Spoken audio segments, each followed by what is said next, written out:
ہم ڈٹے ہوئے لوگ۔ سرکار نے فلاح انسانیت کے لیے جو دوسرا کام کیا نا، وہ لوگوں کو احساس دلایا ہے کہ اگر غلطی ہو جائے تو تم نے بندوں کے سامنے اپنے آپ کو کلیئر نہیں کرنا، تم نے تو رب کے سامنے اپنے آپ کو کلیئر کرنا، اللہ کے سامنے تم نے بچنا ہے کہ میرا گناہ معاف۔ اور حضور احساس پیدا کرتے تھے۔ بخاری شریف میں قبیلہ غامدیہ کی اس عورت کا تذکرہ موجود ہے جو خود آئی تھی، کوئی گرفتار کر کے نہیں لایا تھا، از خود آئی۔ احساس پیدا ہو گیا نا گناہ کا۔ یہاں بہت ساری غلطیاں کر کے بھی لوگ جب اپنی بات کرتے ہیں تو کہتے ہیں کبھی یاد تو نہیں کسی کے ساتھ زیادتی کی ہو، یاد تو نہیں کبھی کسی کا، بھئی آپ نے اتنے بڑے ولی ہونے کا دعویٰ کر دیا۔ انسان تو انسان رہتا ہے۔ بڑے بڑے لوگ کہہ گئے کہ یا اللہ اگر انجانے میں بھی بھول گئے ہیں تو ہم سے درگزر فرما، لیکن جب ہم تیار ہی نہیں ماننے کو۔ حضرت انس بن مالک کہتے ہیں وہ خاتون آئی، کوئی پکڑ کے نہیں لایا، کسی 14 دنوں کے ریمانڈ پہ نہیں اسے منوایا گیا، اسے وہ خود بخود آئی، اور کریم محبوب علیہ السلام کے سامنے جب وہ کھڑی ہوئی تو اتنے درد سے میں نے کم لوگ روتے دیکھے ہیں جس درد سے وہ روئی۔ عرض کرنے لگی حضور میں غلطی کر بیٹھی ہوں، مجھ سے زنا ہو گیا، مجھے پاک کر دیں۔ تو محبوب کریم علیہ السلام نے فرمایا تو کیسے ثابت کرے گی تو نے گناہ کیا؟ یعنی مجرم کو ثابت کرنا پڑ رہا ہے کہ میں گناہ گار۔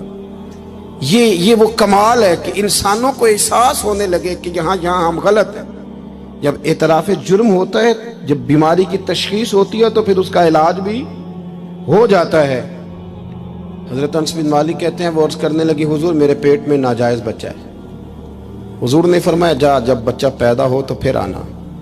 وہ 8 ماہ کے بعد آئی تو اس کی گود میں پھول سا بچہ تھا۔ حضور نے فرمایا واپس جا، جب روٹی کھانے لگ جائے تو پھر آنا۔ وہ 2 سال 2.25 سال دودھ پلاتی رہی، پھر جب آئی تو بچے کے ہاتھ میں روٹی کا ٹکڑا تھا۔ کریم محبوب صلی اللہ تعالی علیہ وسلم سے آ کے جب اس نے بات کی تو وہ درد سے روئی، کہنے لگی یا رسول اللہ 3 سال ہونے کو ہیں، میں نے گناہ کیا ہے، میں ساری رات سو نہیں پاتی۔ حضور تڑپتی، اگر اس حال میں مر گئی تو اپنے رب کو کیا منہ دکھاؤں، مجھے پاک کر دے، میرے حال پہ رحم فرمائے۔ محبوب کریم صلی اللہ علیہ وسلم نے بچہ ایک صحابی کو دیا، فرمایا بچوں کی طرح پالنا، اور کہا اسے لے جاؤ، پتھر مار مار کے اسے سنسار کر دو۔ صحابہ کہتے ہیں اسے پتھر لگ رہے تھے اور حضور بے چینی کے ساتھ ٹہل رہے تھے۔ آ کے خبر دی حضور وہ تو وصال کر گئی، انتقال ہو گیا۔ فرمایا یہاں تک تو بات اس کی تھی۔ حضرت انس بن مالک کہتے اب محبوب کریم نے صحابیات سے فرمایا اسے غسل دو، کفن پہناؤ، جنازہ تیار ہو جائے تو مجھے خبر کرنا۔ حضرت انس بن مالک کہتے ہیں غسل ہوا، کفن ہوا، جنازہ تیار ہوا تو حیران ہم تب ہوئے جب میرے محبوب نے فرمایا صفیں بناؤ، میں خود جنازہ پڑھاؤں گا، میں خود جنازہ پڑھاؤں گا۔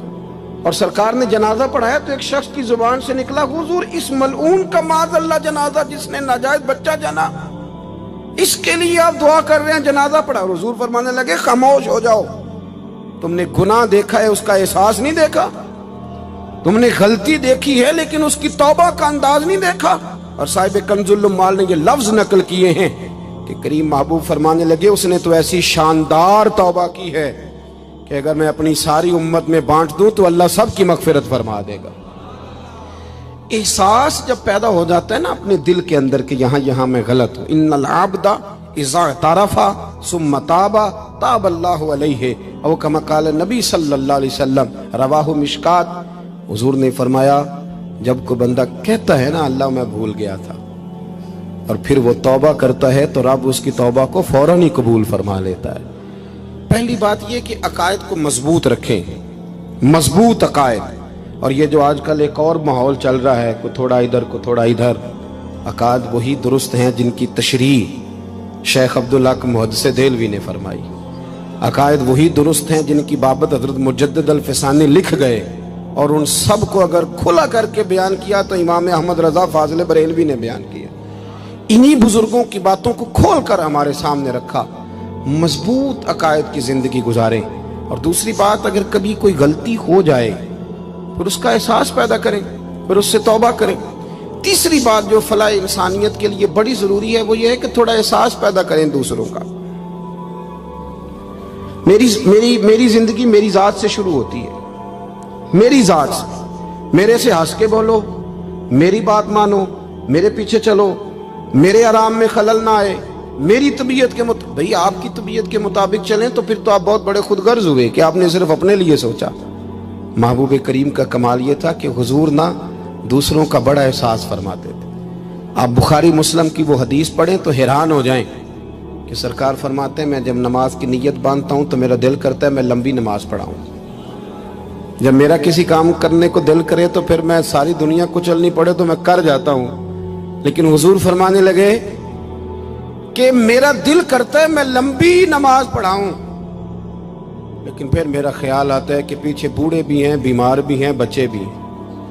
یا رسول اللہ نماز اللہ کی اور خیال بندوں کا.